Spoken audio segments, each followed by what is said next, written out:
जरा सोचिए, एक ऐसा देश जहां स्कूल में पढ़ने वाली बच्चियों को मां बनने के लिए पैसे दिए जा रहे हैं।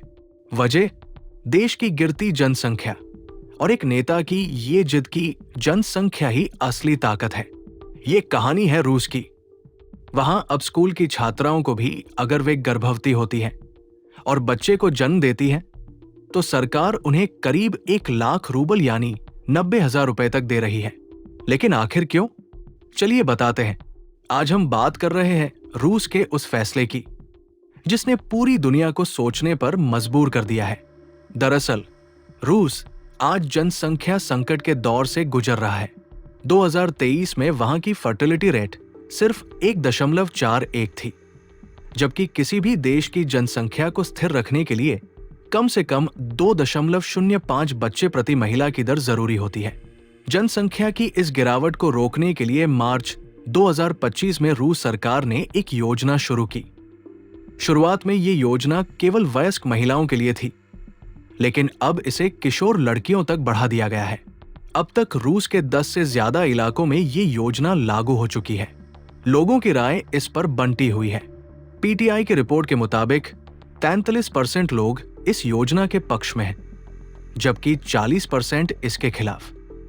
समर्थक कहते हैं कि ये देश की सुरक्षा के लिए जरूरी है, लेकिन आलोचकों का कहना है कि ये नाबालिग लड़कियों के भविष्य के साथ खिलवाड़ है।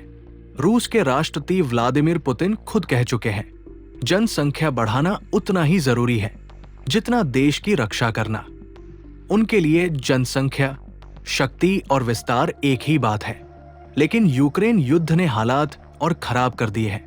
अब तक 2.5 लाख से ज्यादा रूसी सैनिक मारे जा चुके हैं और लाखों युवा देश छोड़कर बाहर चले गए हैं, खासकर पढ़े लिखे जो भविष्य में पिता बन सकते थे।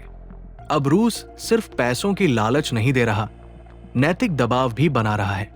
स्टालिन युग का मदरहुड मेडल फिर से शुरू कर दिया गया है, जो 10 बच्चे पैदा करने वाली महिलाओं को दिया जाता है। अबॉर्शन पर सख्त पाबंदियां लगा दी गई है, खासकर प्राइवेट क्लिनिक में। और जो महिलाएं चाइल्ड फ्री जीवन जीना चाहती हैं, उन्हें देशद्रोही बताया जा रहा है। अब तो सोशल मीडिया पर उन महिलाओं को ट्रोल किया जा रहा है जो पढ़ाई या करियर को प्राथमिकता देती है। लेकिन रूस अकेला नहीं है। संयुक्त राष्ट्र का अनुमान है कि 2050 तक दुनिया के 75% देश इसी तरह की जनसंख्या गिरावट से जूझेंगे। अमेरिका में डोनाल्ड ट्रंप ने हर बच्चे के जन्म पर $5,000 देने का प्रस्ताव रखा है। हंगरी में टैक्स में छूट और सस्ते लोन दिए जा रहे हैं। पोलैंड में हर दूसरे बच्चे से 10,000 रुपए तक दिए जा रहे हैं।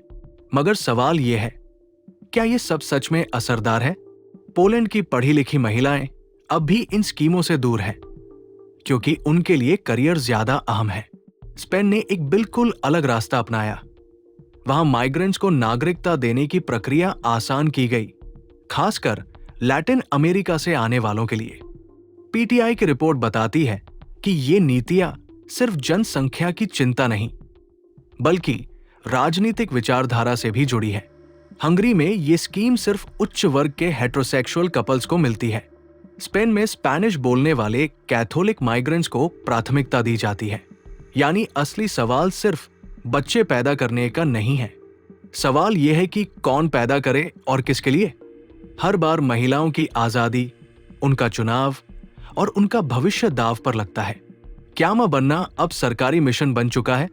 क्या अब सरकार तय करेगी कि लड़की को कब मां बनना चाहिए? या फिर ये लड़ाई सिर्फ आंकड़ों की नहीं, इंसानियत की है? आपका इस मुद्दे पर क्या सोचना है? हमें कमेंट में जरूर बताइए। अगर आपको ये जानकारी जरूरी और दिलचस्प लगी हो तो वीडियो को लाइक और शेयर करना न भूलें। नमस्कार।